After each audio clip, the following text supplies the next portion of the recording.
All right, next up we have Unforgiven. Probably the one of the worst shows of 2001. They just had, September 11th just happened, and a lot of stuff on the show just felt really stale. Undertaker and Kane versus Kronik from WCW. Everyone voted this as the worst match of 2001. Edge and Christian finally started feuding. Christian turned on Edge. And, personally for me, I would have held off on the Edge and Christian feud until the brand extension. I think there was just way too much shit going on with the invasion. The Edge and Christian feud kind of became an afterthought because both guys were still part of Team WWF at the time. So, and the actual match just didn't get a great reaction. You wouldn't have known. These were two guys that were in a great tag team finally feuding. It just didn't come off like that. Some of the highlights from the show though: Rob Van Dam versus Chris Jericho, great hardcore title match.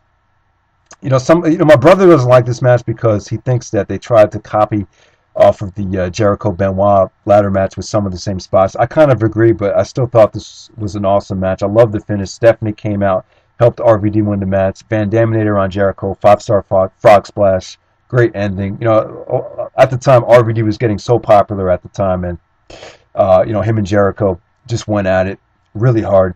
They suplexed each other on ladders. They man, just really good stuff. At the time, I would say it was cool because Stephanie was trying to groom RVD as the leader of the alliance. So that was a pretty cool storyline about this match. You had Rock versus Shane McMahon and Booker T in a handicap match.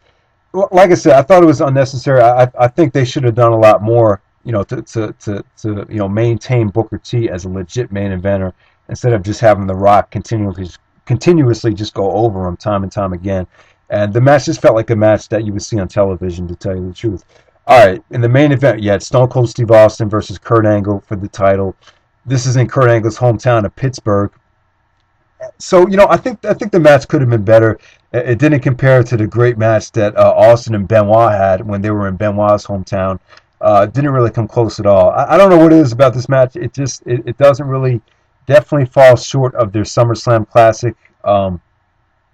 Angle was doing a lot of things as a babyface that kind of just turned you off. I don't know. I don't know. Sometimes Kurt Angle as the patriotic babyface just didn't work. But considering they were in his hometown, he kind of got away with it. The one thing I don't like about the match is Austin, when Austin tapped out, he tapped, but he was like holding part of the ring apron, so it was controversy. So Austin, at the same time, he still, found a way out of it. I thought, the main event guys were a little bit too protected back then. I don't see anything wrong with, Angle going over clean here. I don't think it would have hurt Austin at all. And if you heard some of the backstage rumors, Austin was actually supposed to win this match, but Kurt talked about this in a shoot interview. He actually went up to Vince in Austin and said, considering September 11th just happened, this is in my hometown. I think it would be a mistake if I don't walk away with the championship. So I think they made the right call. It was a great moment to see Angle win the belt, because he was the guy, wearing the colors of the United States all the time, and for him to be rewarded with the championship, I thought it made for a great moment. All right, next up we have No Mercy of 2001. This is a great show. Really, you had three really good matches here. Edge and Christian in the ladder match was good. Like I said, I thought the Edge and Christian feud, I think they could have waited on it, but it was a pretty brutal ladder match. Not really something that you want to go back and watch over and over again because it is kind of methodical, but there's a lot of big bumps. There's a vicious concerto on top of the ladder to before Edge actually wins the IC title back from Christian. So yeah, you have Booker T versus Undertaker, which is a pretty forgettable match. No one really talks about this. The great double main event though. I love the double main event. WCW title, The Rock versus Chris Jericho. This is when Chris Jericho finally wins the big one. And, it's a great moment. I would say, if you want to look at Chris Jericho's big title win, this is the match to look at. I wouldn't look at the Undisputed title win. This is a lot better, in my opinion. Much better match. Rock and Jericho, both baby faces, both had great crowd support. Just great stuff between these guys. These guys had great chemistry. The spot on the match for me, I remember watching this match live. I was just going crazy when Rock was going for the people's elbow, and then Jericho countered it into the walls of Jericho. Just a beautiful counter, and I would say definitely this is probably, in the top three in both guys' career. I'd probably say one of the top three Rock matches and top three Jericho matches. All right, main event, we had Stone Cold Steve Austin versus Kurt Angle versus the whole effing show, Rob Van Dam, in the main event. At the time, RVD was just so hot that they just had to put him into this main event. And at the time, they did this storyline with, Vince McMahon trying to, potentially persuade Rob to join the WWF. And at the same time, Vince wanted Austin to drop the belt, and he wanted Angle to, so desperately get possession of the title. And Austin was trying to suck up to RVD in on SmackDown, or I think it was on SmackDown. He had like this big celebration for RVD because he helped him. He helped Austin pin Kurt Angle in a tag match. So yeah, I mean, just a pretty cool storyline. Like I said, RVD was hot as hell at the time. The fans were really, and I think in retrospect, if you're going to give Hogan the belt, they gave Hogan the belt later on that year. But maybe the smartest thing to do would have been to give Rob the title. I mean, he was so hot at the time, it would have been something fresh. But most people would say he definitely wasn't ready yet. It was definitely way too soon. And you could see, RVD had, before Triple H got there, Rob Van Dam was a big player. They really utilized him to his full potential. And I thought this match was a lot of fun. Definitely one of those triple threat matches that's, doesn't get a lot of praise for whatever reason. It's kind of overlooked. But I just thought these three guys made for a really, refreshing combination.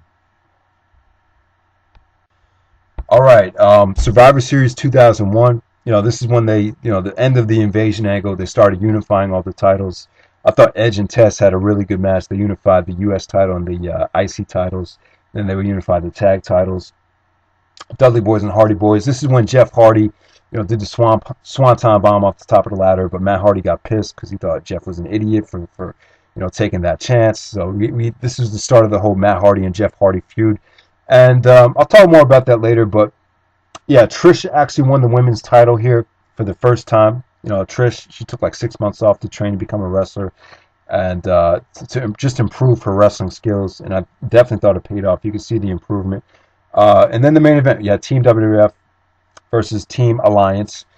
Angle actually jumped to the Alliance leading up to this.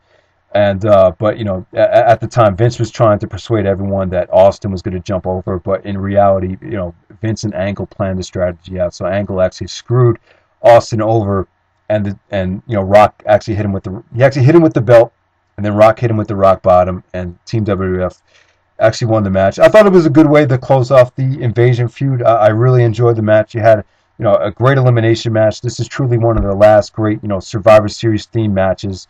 Just a lot of fun, and the heel turns and the double crosses were really exciting in this match. Yeah, Jericho actually turned on The Rock after Jericho got eliminated because he was jealous of The Rock, and then, like I said, Angle actually turned on Austin, and which I think made a lot of sense because if Angle stayed with the Alliance, I thought that wouldn't have made any sense at all, considering how hard Angle worked and all the sacrifices he made as leader of Team WWF over the summertime. So, yeah, definitely, I like Survivor Series. I thought that was a really good main event. So, all right. So, and finally, we have Vengeance 2001.